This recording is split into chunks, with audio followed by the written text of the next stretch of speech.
Hey, my name is Jochen, and you're watching OutGettingSubs.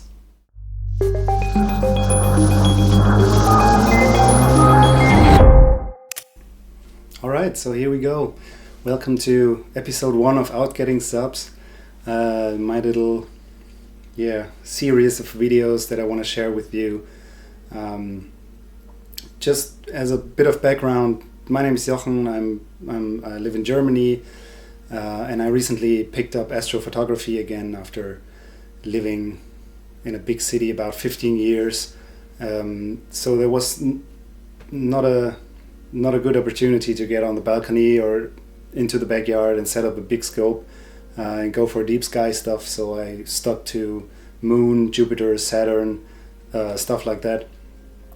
But some months ago I moved out of the city into a Border 3 village basically, and so I picked it up again and went deep sky and just dug my head into it and took a lot of inspiration from all the other great guys on YouTube like Trevor Jones, Astro Backyard, or Frank from Astrophoto Cologne, Tim from Astro Addict. It's a huge source of inspiration and fun and knowledge. So first of all, thanks for that. Thanks for getting me hooked, basically. What you see behind me, a lot of blinking lights and a piano, that's my day job. I'm a music composer for film and advertising, so astrophotography will stay a hobby.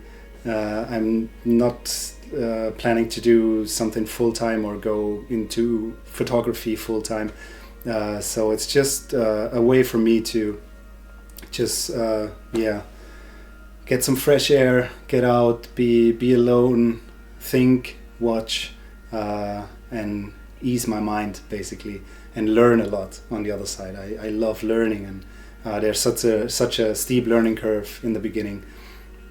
I thought for a first episode it would be cool to do something that I haven't seen yet on the other channels I watch, and that maybe it's one thing that distinguishes me or my approach from many others, is that I do most of the post-processing of my images in Affinity Photo, which is pretty similar to Photoshop. I know Trevor uses Photoshop.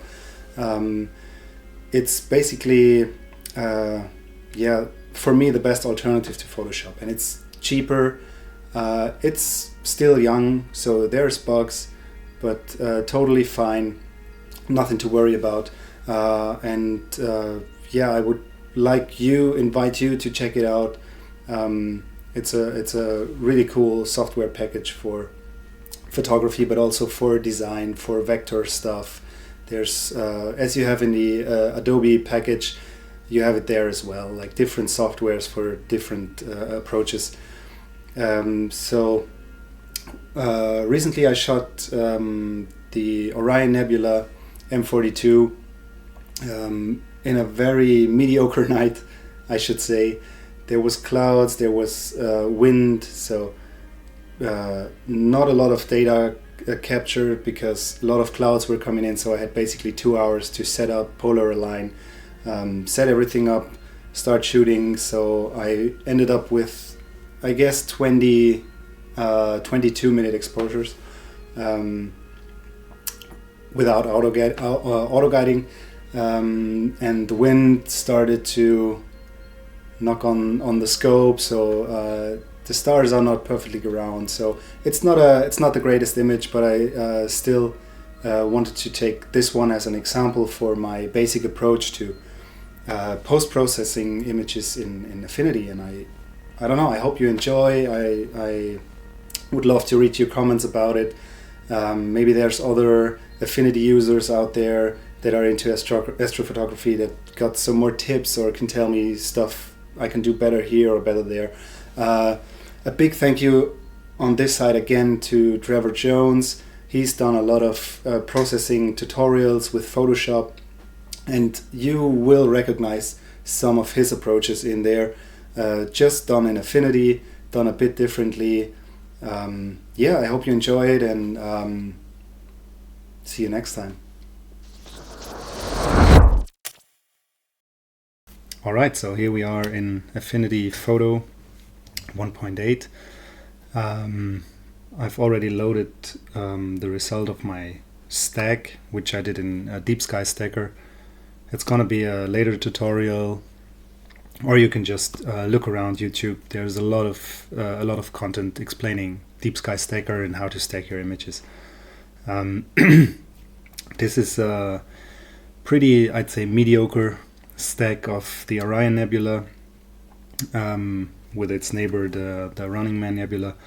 It's basically 40 minutes of total exposure, so 20 times 2 minutes, with a lot of wind going on, clouds coming in and out. So I basically had 2 hours to set everything up, polar align, searching the object or pointing at the object, doing test shots, focusing, start shooting, and then wind came in, and this has been shot with the portable small rack. You can see it in the background there. It's the SkyGuider Pro with William Optics C61, so pretty small refractor, and a Canon 80D DSLR camera, stock in that case. So the results are not good. It's not going to be a National Geographic cover, but I really like to process everything I'm shooting, even if it's good data, bad data, because I believe you can learn a lot more about processing your images when not having the greatest starting point.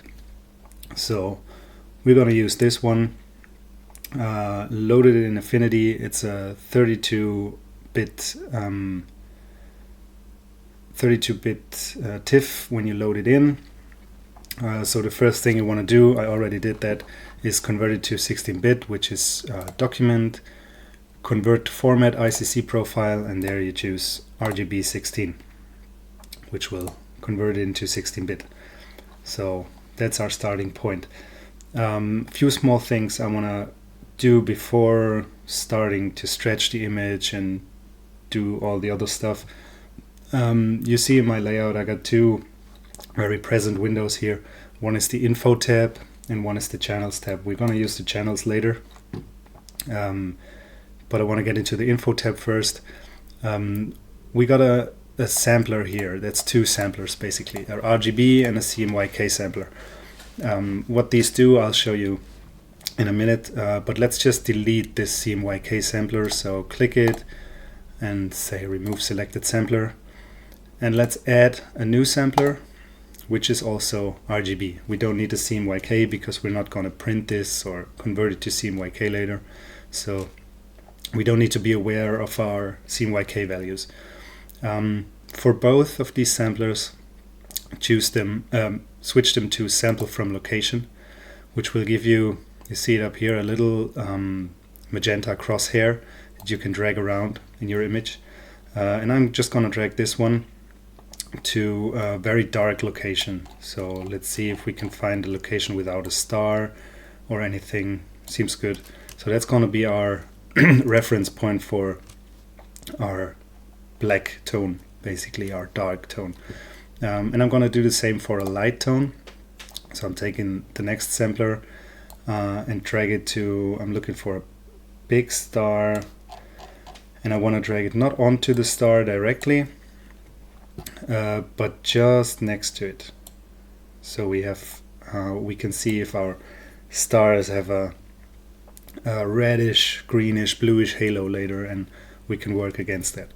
So I'm just going to leave it here. We got our two samplers, and now you see the values for RGB of every sampler showing up in the info tab. And if we start to stretch the image, you will see that these values will change, and we're going to try to keep them as close as possible together. So we're here in the 24 to 26 range, and here in the 140 to 170 range, which also already indicates that there's a lot more blue in the bright star halos than there is red, for example. And we're trying to adjust these so they're close to each other and we have a very linear light and dark in our image. So, all right, let's get into stretching. So to see what stretching can do for your image and what it actually is, we're gonna just quickly open a new adjustment layer, levels, and there you can see the distribution of dark and light tones throughout all the data we collected.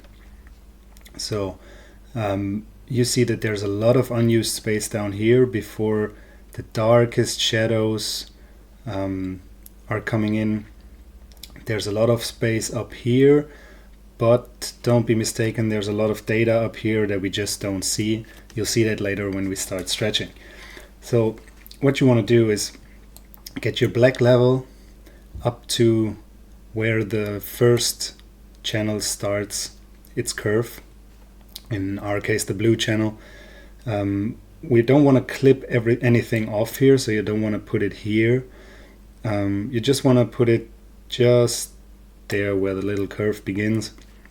And then we're going to move in our gamma to work against it basically and shift the middle of the spectrum to the left basically. So we're stretching out the spectrum just to give us more detail and give us get rid of all the noise below and above the data we collected.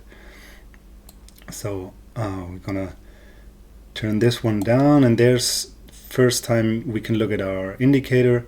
We want to turn the gamma down until we're basically at almost the same value as before. So we were at somewhere between 24 and 26. We're gonna do that again. 19, 20, 24, I'm fine with that.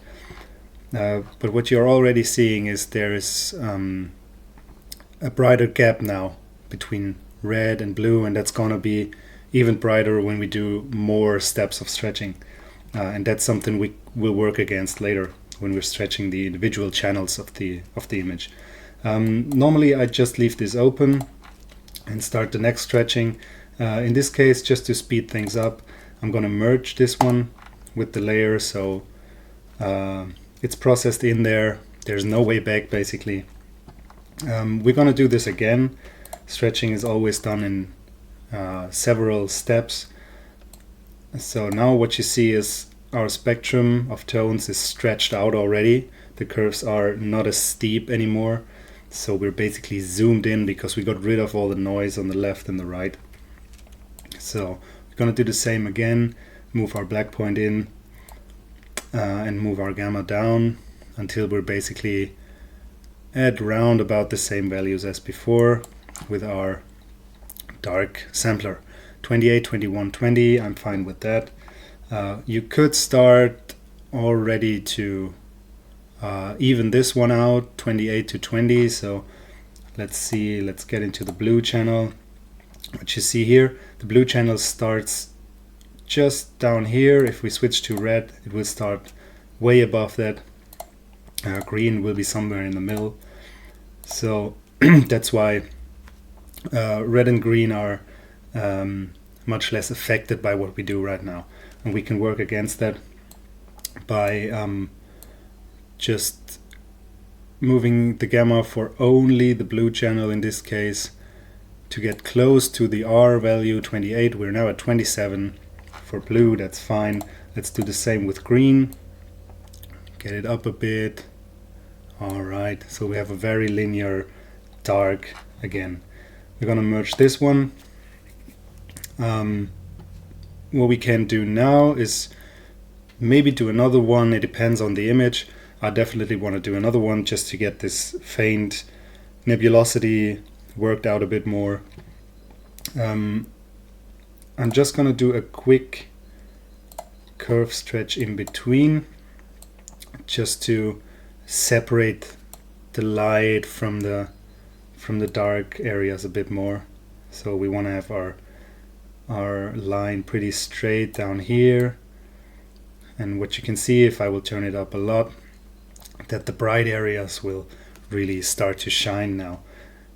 This is way too much for me. I want to, like the inner core of the nebula, I just love to see all those little stars in there. There's people processing the image and they end up with just a bright area down here, really shiny. I think it comes down to taste. I just like to see the little stars and details in there. That's all taste, basically. Alright, let's keep it like this. So our blacks are basically untouched, so almost the same values. It's just our lights that have changed. I'm gonna merge this one and do another curve stretch because there's still space down here that we don't need. Clip that off and move the gamma back. So we're ending up at the same values, around about 26, 23, 25. Fine with that, perfect. Maybe even a bit more. Okay, merge it. So that's it for the first stretching session, I guess. There will be some more stretching going on later, small adjustments. When you see there's still some space to get the nebula worked out. But that's it for stretching now. For the next step, we want to try to deal and hopefully get rid of a lot of noise in our image. Noise is the number one enemy when it comes to astrophotography. And in this case, we don't have a lot of exposure time. So there's still plenty of noise in there.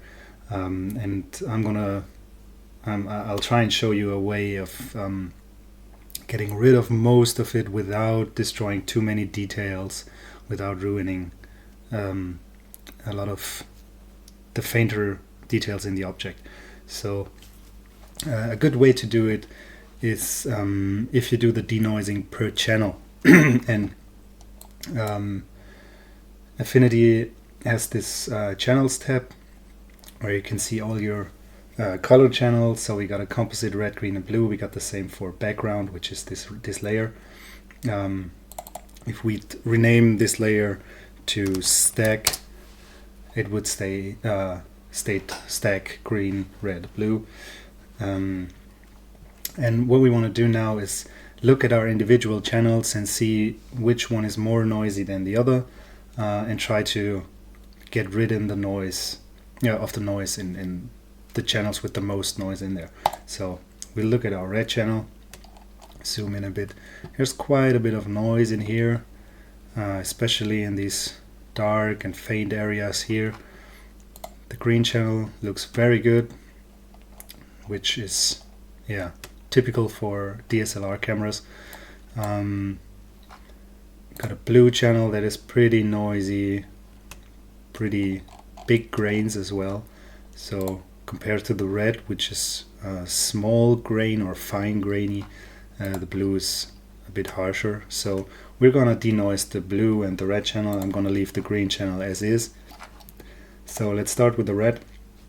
Make sure the pen back here, the edit icon is activated. So everything you're doing now will only affect the red channel. So we're gonna use a filter, noise, denoise, which gives you this little, it's the same as in the develop persona. We're gonna see that one later. A denoise filter, so if we pump this one up, you'll see that it gets very muddy. We don't want that because we're losing a lot of detail here. So we're gonna always try, I'd rather leave a bit more noise in than lose details. That's just my way of going at denoising filters. So we still got a lot of detail here. Maybe now we need to dial it back. Cool thing in Affinity is you can activate one of these. The middle one gives you a slider to see the before and after of your image. So if I turn this up again, you can see what happens. That's the after, denoised and the non-denoised. Or you can just use this one, so it will always show you the same area of your image once after filter or post filter and pre-filter. I like to use this one, so I'm just gonna dial this one back until I'm sure that we only attack the noise but not so much the details. Bit more on the luminance. Yeah, looks better. Bit more maybe. Let's try it like this. Looks good. Dial it back a bit. I can go hours for this. It's just a little fetish I got. So let's apply it. Good for now. We're gonna do the same with our blue channel. Do it again. Filter, noise, denoise. Maybe even a bit less here. Let's see in comparison. Yeah, it looks good.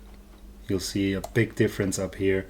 A lot of noise going on here, which is almost completely gone, kind of, after the filter. So we can even dial it back a bit to keep more detail in these areas. Apply. So that's it for the basic denoising of our image. What you could do is, if you wanna, let me just switch on all the channels again. If you want to do a general denoising again later, I just recommend taking your current state of the image and switch to the develop persona. We can do this right now, which is basically your persona to get into photo editing, get into raw files, adjust different parameters, and in the details tab up here you got the noise reduction as well. You can do this for the whole image here, and if you're satisfied with what you see, you can click develop up here and it will throw you back. I'm gonna cancel now. It will throw you back to here with the new denoised image as a layer. So that's it for denoising now. So the next thing I notice when I look at the whole image now is this gradient we got from up here to down here. There's a pretty linear dark black up here, and we got this bluish dark gray down here, which can be due to light pollution, the sensor. It can have many sources. Could be the moon somewhere. So we want to try to even that out. So what we're going to do is we're going to duplicate this layer, and the process of going at it is we want to create a gradient, a linear gradient from up here to down here, which represents the background in our image. So we need to get rid of the object itself, which can be a pain in the ass if it's like a huge object, but you might just use another approach then. It's pretty straightforward with the Orion Nebula in this size. So we're just gonna take the healing brush, pick an area with hitting the Alt key, pick an area somewhere here, and just draw over our object. The same for our running man up here. Just draw over it. You can see it's at 100% opacity, around about 70% hardness, 100% flow. Draw here, and maybe get rid of this weird star down here. So we got a more or less linear gradient now, and we're gonna for this layer we're gonna use a filter that's called dust and scratches, and just crank it up to the highest value. And what you see, if I turn it down, it will just even out all the noise, in our case the stars, from the image, so it detects the stars as dust and scratches basically and evens those out. So if we turn this up full, we got a pretty linear gradient here. What you see is we're getting round edges here.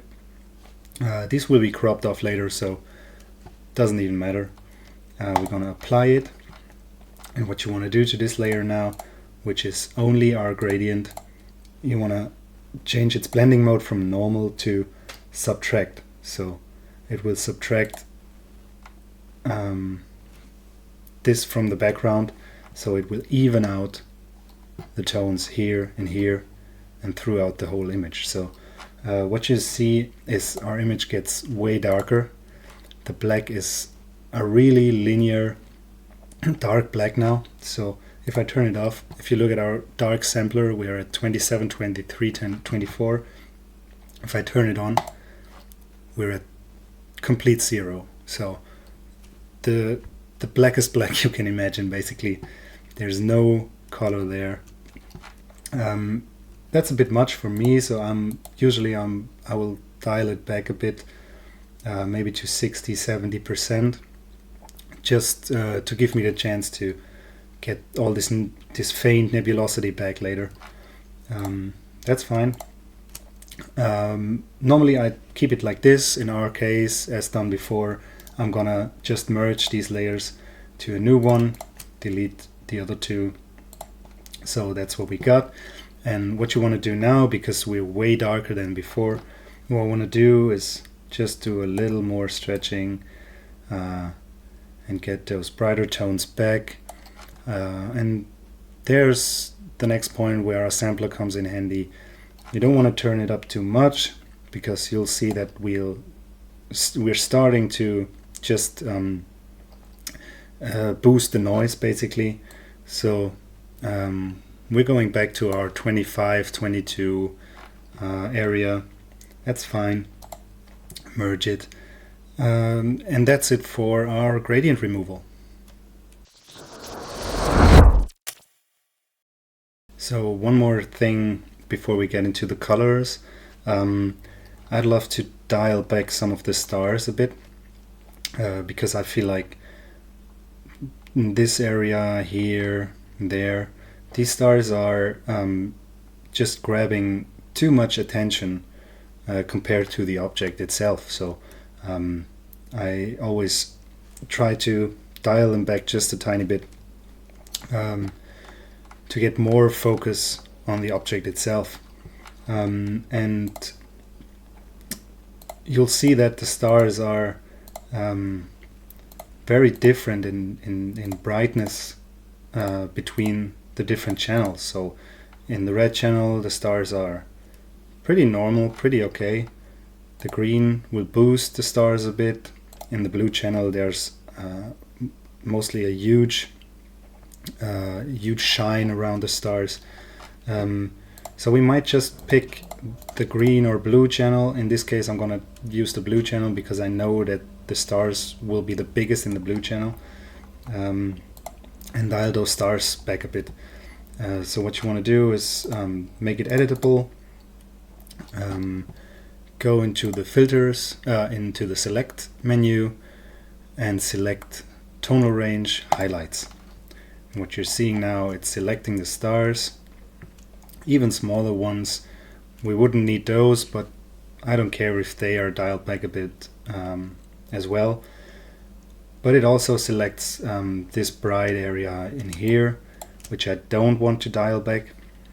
So I'll take the lasso tool, the freehand selection tool, hit Alt to subtract what I do from the current selection. So we're excluding this area, and I'll just leave the rest in. I'm not going too much into detail now. What I want to do now is refine the selection a bit, so we don't have only the star but also a bit of the glow around it selected.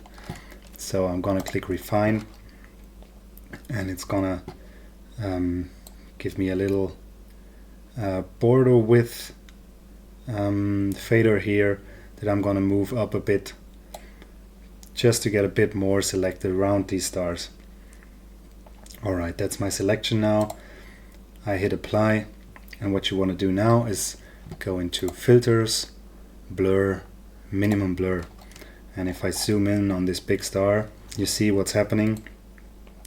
That's our source image, and the more we raise this fader, the more we can do black holes here. The more we raise this fader, the smaller the core of the star will get. So we need to find a position where we still have the roundness of the star. So we don't want just this one, because it will work with this star, but it won't work with fainter stars. So we leave it somewhere here. What you can do now is, you see that's the before and after. So it's gotten way smaller, which I like. Hit the circular checkbox here, so it would do it from all sides. Hit apply, and there we go. We just dialed our stars back a bit in the blue channel. So that's it for dialing back the stars.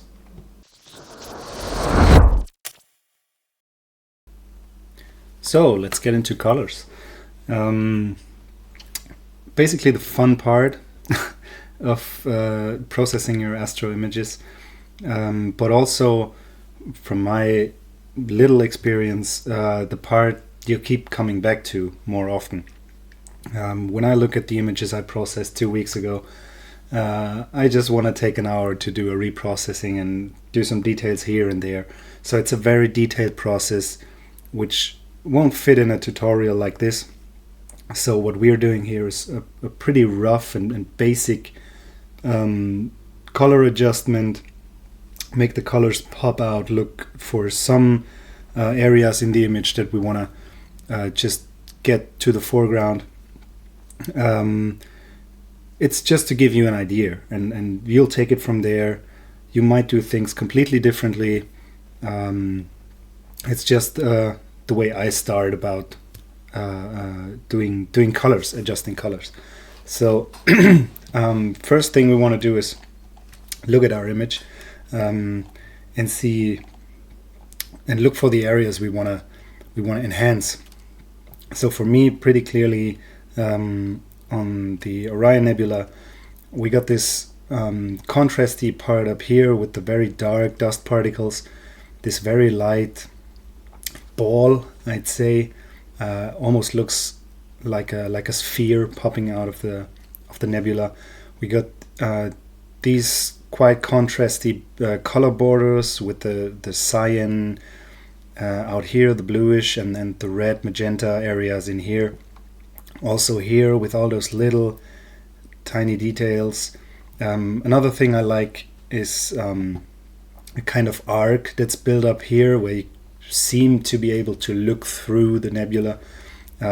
We might enhance this with a bit more contrast, and also all the nebulosity around here, which in this image gets lost in a lot of noise, unfortunately. But as said, it's pretty short exposures in total, so that's something you could work out in an image with better data much more, as we can do now.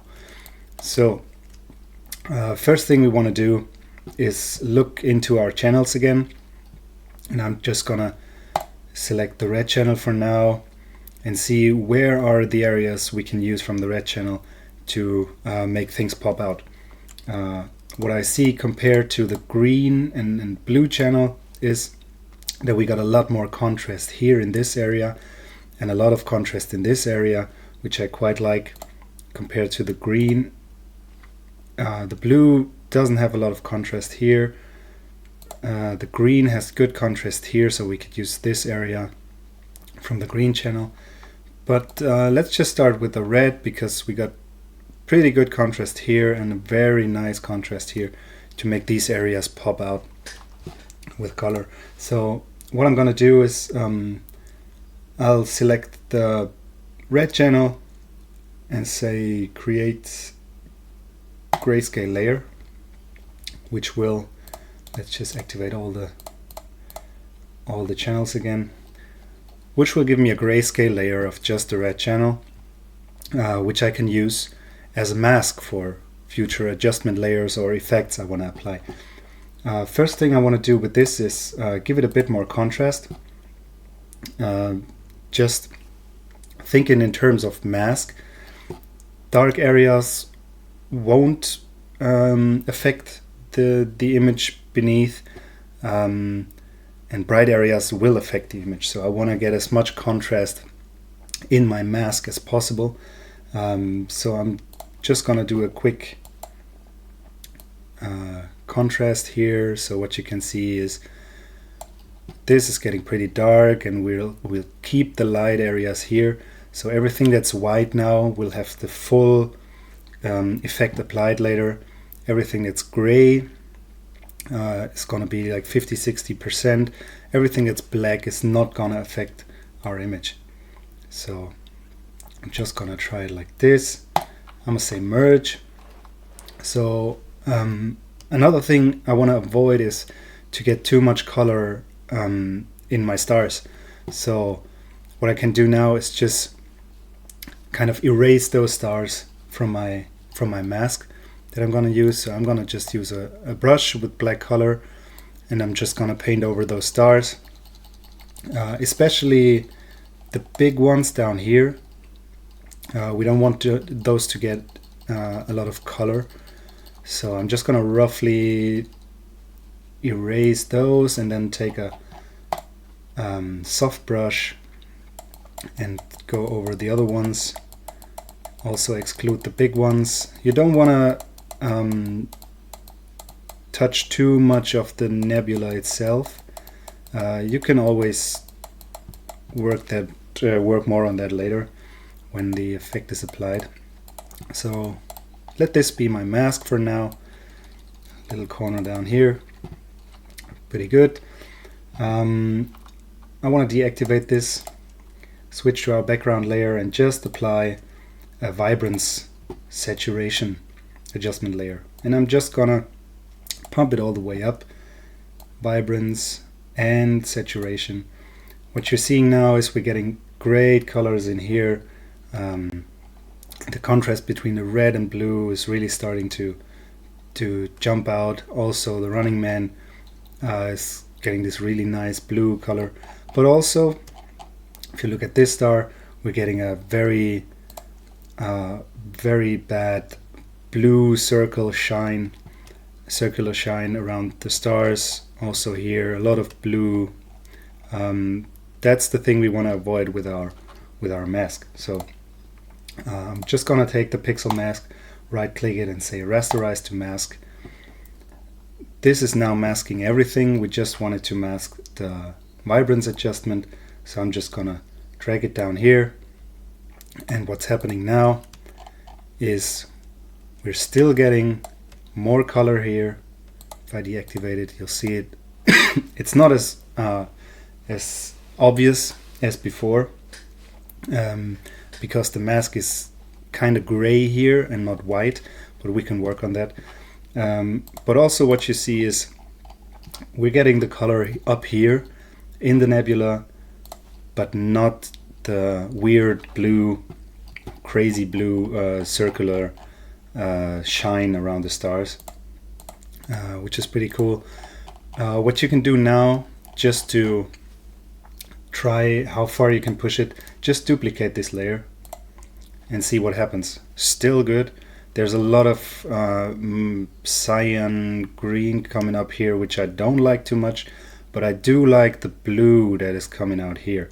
So what you can do with this is select the mask, take black brush again, and just exclude the areas, maybe with a 50% opacity. Just exclude the areas you don't want to be affected by the color change. So all of this is too much for me. Oh, I'm using the white. I want to use the black. So I'm going to exclude this from the mask. Down here, all the blue areas. Pretty good, even more, maybe even more opacity. So we're still keeping the blue back here, but not too much in the middle. So if I deactivate the mask, you'll see what happens. I want a bit more of the blue from that one, so I could take a white color brush and just follow these lines here. Just a slight adjustment, maybe even down here. I'd normally do this with a pen and a graphic tablet, just to be a bit more precise. But that's already detail work, so I'm just doing a bit of that down here to get more color in these faint streaks down here from the nebula. Maybe even down here a bit more. All right, that's already pretty cool color information we get here. Another thing you can do to make certain areas pop out more, or certain colors, we can use let's try the red channel again. Yeah, let's try the red channel again, because we got this nice contrast here. We're gonna use our red and create another grayscale layer. Get it up here, and just use the curves adjustment, and now find the areas that you want to use in your mask. So I want to use this area, all those dark areas down here, and this area. So what you can do is try and find exactly those spots where the big contrast is. So this one and this one, I want those to really pop out of the mask I'm creating. Maybe even here if we turn this one up. All right. So don't worry, just try and see where it leads. These are the areas I need, so I might have to get more of these down here. That's pretty good. Yes, I like that. Maybe not so much in here. I might dial that back a bit. Let's merge it, and then you can basically use the burn tool or anything else that will darken it. You can also use a black color brush and just draw over here, so these areas won't be affected as much. And I'm just gonna give it a bit more opacity. Yeah, I don't want these areas to be affected as much. Perfect. But what I want is the contrast in here, in this part and in this part. So I'm gonna use the dodge tool, smaller opacity 25, and I want it to affect the midtones. So I'm trying to work these ones out a bit more, get these bright, and also the midtones down here, get them very bright. Even with a smaller brush, these little arcs in there, just to get a bit more contrast in these areas. Maybe even the streaks here, like this. Okay, that's good for now. Maybe the border between the dark and the bright here, make that pop out a bit more. Looks good. Yep. Okay. And what I'm going to do is basically the same as we did before. I'm going to erase the stars from my mask because I don't want them to be affected. 100%, bigger brush, and goodbye stars. Not focusing too much on the Running Man right now, just to give you an an overview what we do with our main nebula down here. So these stars, don't want these. Alright, now maybe with a bit less opacity, bigger brush, soft brush, and give it a smooth border. Alright, let's try like this. We might even work to give it a bit more contrast again, so we have a really good separation between the bright and the dark tones here. That's pretty nice. I'm going to merge this one. So this is going to be my mask for some red adjustment. I'm going to turn it off. I'm going to turn all the channels on again. And what I'm going to do is I'll just open a color balance, and just I know I want to work in this area here, so I'm just focusing on the colors here. I want more red there, I want it to be more vibrant in the mids, in the highlights as well. What you're getting now is this really pink core, which I don't want, but we already erased that in our mask. So let's try it like this, maybe even the shadows a bit. Alright, and what we want to do now, convert this one to a mask, and say mask below, so it just affects our color balance adjustment. And you see what happens there.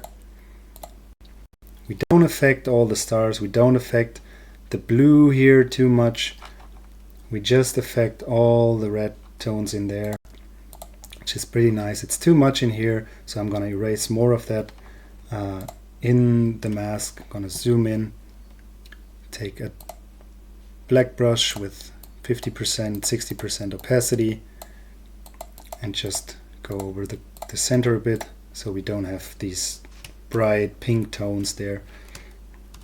Alright, pretty cool. Lots of contrast here, lots of contrast here, and that's what we want to work out in the next step. So what I'm going to do now is just I'm just going to merge these and delete them, so we only have one layer to work with, to save a bit of CPU usage in this case. What I'm doing now is I'm using the dodge and burn brushes again to work more on these areas. So I want to get in there to see what we're doing, maybe even duplicate it so we can compare the two later. And with the burn and dodge tool, it's always a thing to find the right balance. Like if I would just do this, it would look very unnatural because there's like a black hole in here. So you really have to do slight adjustment with this, and therefore it's pretty good to have this option to affect only a certain tonal range. So you see, if I affect the shadows here, it's pretty drastic. So if I start here, I would have I need to do it for the whole image, so it will to just avoid it looking like a black hole here. If I'm doing it on the highlights, we lose a lot of contrast down here. We don't want that. So in this case, I'll just use the midtones here with a bit of opacity, 17-20% maybe, bit bigger brush, and I'm just gonna slightly draw around the borders to just make those contrasts pop out a bit more. Same on this side, same for these little dust particles here, and for this one especially up here. Yeah, we can even use it for shadows here to make it pop out even more. Maybe this one. it's a very thin line too, between making it look natural and unnatural. So just be aware not to overdo it. Sometimes using a smaller brush to just affect small parts of it, have a bit more contrast somewhere, can already do a great job. You see I'm going back and forth here. It's always as said, a very, very thin line. Maybe a bit more contrast here. Same with the dodging. I want to find those really small, dark, small bright areas and just feature those a bit more. Just a bit to give it more depth and more plasticity, basically. I hope that's the right word. Up here, just work out the contrast a bit more between the dark and the light areas. Yeah, while being zoomed into, in this case 480%, because I resized the image beforehand. You see how noisy and unsharp it is due to short exposure, due to the wind. So here we go, look at this. Still a bit too bright here for me. I would work on that more, but if we do a before and after now, you can see what this bit of burning and dodging does to the image. It really gives it more depth, and you can work on this for hours and hours and hours. I think from here I just do some more adjustments affecting the whole image. I don't want to get too much into detail. I don't want to get lost. It's easy to get lost. So from here I might just do a bit of a curve stretch again to separate the dark from the bright areas, because I got a lot of noise here and I don't want this to pop out too much. Whoopsie. Alright, there we go. Yeah, looking good. I mean, a good point to go on and just repeat steps. Just keep in mind, do small adjustments, work with blending modes, work with the layers, the channels, so you get all the small details you can see in your image just pop out.